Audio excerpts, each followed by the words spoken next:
Well, I think it's time to come on out and say hello! How you doing? Wow. I spent about an hour here this afternoon just looking around at all the intricate carvings and the beautiful chandelier and the raised ceilings, and I thought, what a dump.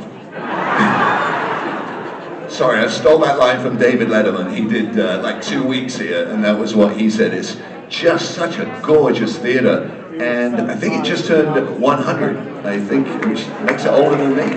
1924 it was built, so just incredible. And thank you for coming down, and what a beautiful day in Washington today. I mean, just sunny and blue skies, and I went out with Martin from ABC and his wife, and we went all around and took photographs, and it was great. And everyone is so pumped to be here tonight, because, oh really, I mean, it's not only, you know, our nation's capital, but this is such a glorious theater, and the people here are so great. When I did the meet and greet just a few minutes ago, it's obviously a lot of people that listen to First Wave on Sirius XM.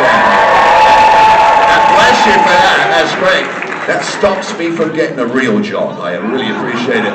But we've got a lot of transplants from California here as well.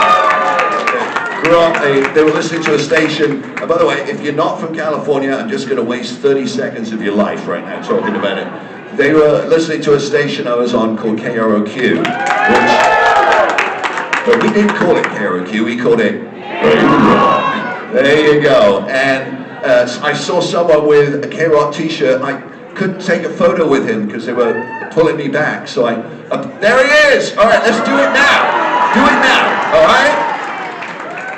I felt so bad, you know, because you want to take photos with everyone, but I had to get on stage to start the show. And it's always that, wait a minute, come on. I'm waiting for you, you wait for me 1 minute. And you always feel so bad when someone, there you go. All right, now we can do it. All right, buddy. Hey, what's your name? Armando. Armando, are you from California originally, or what? We met at the YouTube concert at the LA Sports Arena. Oh, wow, that was a great show, too. I remember that. Eons. Oh, my. Bono was young then as well. That was great. My friend's wife birthday party in Stevens Ranch. Oh, absolutely. I remember that one. Actually did, because we had to park off the road to do that one. But for everyone who's a transplant, you've picked a beautiful city to be in. I mean, you walk around Washington and you've got the modern buildings right next to like old churches and things like that. It's just fantastic. You could spend weeks here just looking at the architecture. But what we're going to talk about is music, because I think we all like 80s music here, right? What a decade it was for music. And at the time, and I apologize for saying this, I honestly didn't think 80s music was going to last. I thought, and actually if you get the expanded edition of World in My Eyes, this is not a shameless plug, but there's an interview in it with Howard Jones, and I said to Howard, did you think at the time your music was disposable pop? And he went, no one's ever asked me that before, but I asked him because when I was playing it, I thought, oh, you know, it's cool, etc., but I don't think it's going to stand the test of time. And then the 90s arrived, and I heard Hoobastank. And I thought, no, the 80s are here to stay. I mean, to me, there's two great decades of music, you know, in our life, and that is the 60s and the 80s. You got the 60s, obviously, you got the Beatles, you got the Beach Boys, you got the Stones and the Who and the Doors at the end of the decade coming in. So many incredible groups. And then you look at the 80s, and you have bands like, obviously, ABC and Howard Jones. And by the way, ABC, when they released the album The Lexicon of Love, the first 4 singles from it all went into the British top 20. That was the first time any band had done it since a group from Liverpool released an album called Meet the Beatles. No other band had done it. I mean, incredible.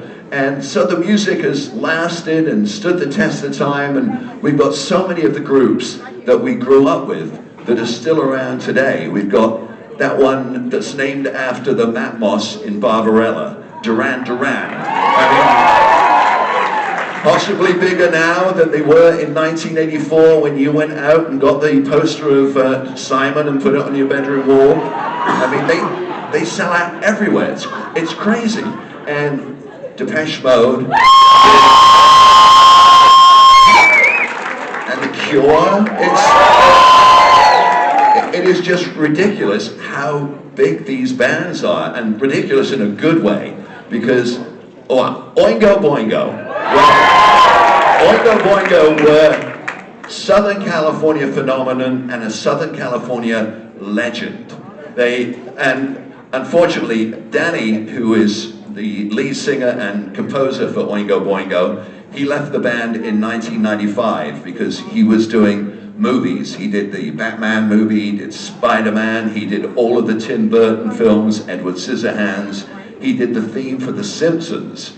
And he said of all the money he's been paid, and he's made a lot of money in his life, not Elon Musk money, he doesn't run around with a chainsaw or anything like that, but I know. But he's made a lot of money making people happy, but he said the most he's ever made was doing that 20-second intro for The Simpsons. And when he did it, the producer, Matt Groening, said, I love the music, but we need some harmony in it. Can you get like someone just to sing The Simpsons? And he said, yeah, I'll get a girl to do it. And he goes, you should do it as well. He said, by singing those two words, The Simpsons, it's put his kids through college, it's got him health care, and it makes him a ridiculous amount of money. And good for him, I mean, that is great. But with Oingo Boingo, he gave us great music in Southern California, and they put on some fantastic shows. First time I ever saw them was when they toured with the Police and XTC. And I know, what a bill that was. And there's a guy here tonight called Colin. And Colin, I think, is probably at the back somewhere, but Colin loves XTC. I remember him saying that. And what a great band that was. They don't tour anymore because Andy Partridge was going to go on stage in Los Angeles at the Palladium. And we introduced him. It was me and my morning show partner, Ramondo. And we went, ladies and gentlemen, XTC.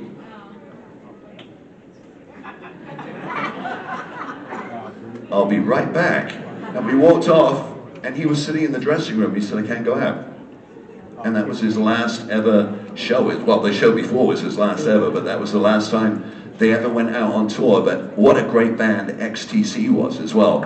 So we can't forget about them. And Colin, thank you very much. And by the way, I want to say thank you to the kids who are here, the younger people. I met a girl called Alexandria. She came up to take a photo with me at the meet and greet. 17 years old. So, Mom and Dad, you're raising her right. There you go. Obviously, she likes her Tay-Tay as well, and that's fine. I'm a Swiftie, but she does like her Duran Duran.